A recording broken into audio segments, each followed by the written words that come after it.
bagi negara dan terbuka. Pancasila merupakan dasar negara sekaligus ideologi bangsa Indonesia yang menjadi pedoman kehidupan berbangsa dan bernegara. Sebagai ideologi, Pancasila berfungsi sebagai arah dan cita-cita bangsa dalam mencapai tujuan nasional. Pancasila juga disebut dengan ideologi terbuka. Artinya, nilai-nilai yang terkandung di dalamnya bersifat tetap. Namun dalam penerapannya dapat menyesuaikan dengan perkembangan zaman, ilmu pengetahuan, dan dinamika masyarakat. Dengan demikian, Pancasila tidak bersifat kaku, melainkan fleksibel tanpa meninggalkan nilai-nilai dasarnya. Yang kedua, identitas nasional dan integritas nasional. Identitas nasional adalah jati diri bangsa Indonesia yang membedakan antar negara lain. Sedangkan integritas nasional adalah kesatuan dan persatuan bangsa dalam menjaga keutuhan negara. Keduanya saling berkaitan karena identitas nasional dapat memperkuat rasa kebangsaan. Yang ketiga, nilai-nilai anti korupsi. Nilai anti korupsi merupakan prinsip dasar yang harus dimiliki setiap individu untuk mencegah terjadinya tindakan korupsi. Beberapa nilai utama dalam anti korupsi antara lain kejujuran, tanggung jawab, disiplin, keberanian, keadilan, serta kepedulian antar sesama. Nilai-nilai ini dapat diterapkan dalam kehidupan sehari-hari. Misalnya, bersikap jujur dalam ujian, tidak mengambil hak milik orang lain, serta bertanggung jawab atas tugas yang diberikan. Dengan menanamkan nilai-nilai tersebut sejak dini, maka diharapkan dapat membentuk karakter yang kuat, serta menciptakan lingkungan yang bersih dari praktik korupsi. Oleh karena itu, pemberantasan anti korupsi tidak hanya menjadi tugas untuk pemerintah, tetapi juga menjadi tanggung jawab untuk seluruh masyarakat.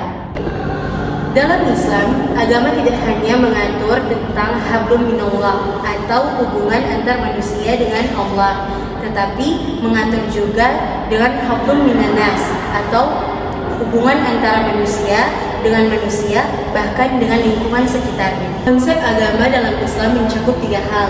Yang pertama, akidah. Akidah berkaitan dengan keyakinan kepada Allah dan rukun iman. Yang kedua, syariah.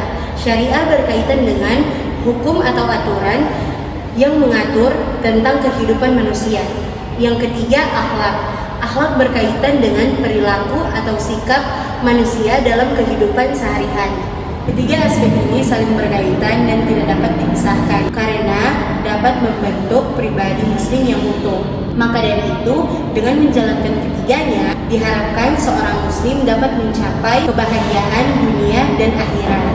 Yang terakhir, khazanah ilmu pengetahuan dalam Islam. Islam sangat mendorong umatnya untuk menuntut ilmu, karena ilmu merupakan salah satu kunci kemajuan peradaban. Dalam sejarah, umat Islam telah berkontribusi besar dalam ilmu pengetahuan, seperti di bidang kedokteran, matematika, astronomi, serta filsafat. Banyak ilmuwan muslim yang berjasa dalam perkembangan ilmu, dan hasil pemikiran mereka masih digunakan hingga saat ini. Hal ini menunjukkan bahwa Islam dan ilmu pengetahuan memiliki hubungan yang erat dan tidak saling bertentangan. Bahkan dalam Islam, menuntut ilmu dianggap sebagai ibadah yang dapat meningkatkan derajat seseorang di hadapan Allah Subhanahu wa Ta'ala. Demikian penjelasan dari saya, tetapi sebagai penutup saya juga ingin memperkenalkan kampus saya, yaitu IAIN Manado. Wow! Institut Agama Islam Negeri Manado, yang merupakan salah satu perguruan tinggi keagamaan Islam negeri di Sulawesi Utara. IAIN Manado memiliki beberapa fakultas, di antaranya Fakultas Syariah, Fakultas Usuluddin, Fakultas Ekonomi dan Bisnis Islam, serta Fakultas Tarbiyah dan Ilmu Keguruan, yang berkomitmen mencetak generasi yang unggul, berakhlak, dan berwawasan luas. Semoga dapat menjadi pilihan bagi generasi muda untuk melanjutkan pendidikan. Wassalamualaikum warahmatullahi wabarakatuh.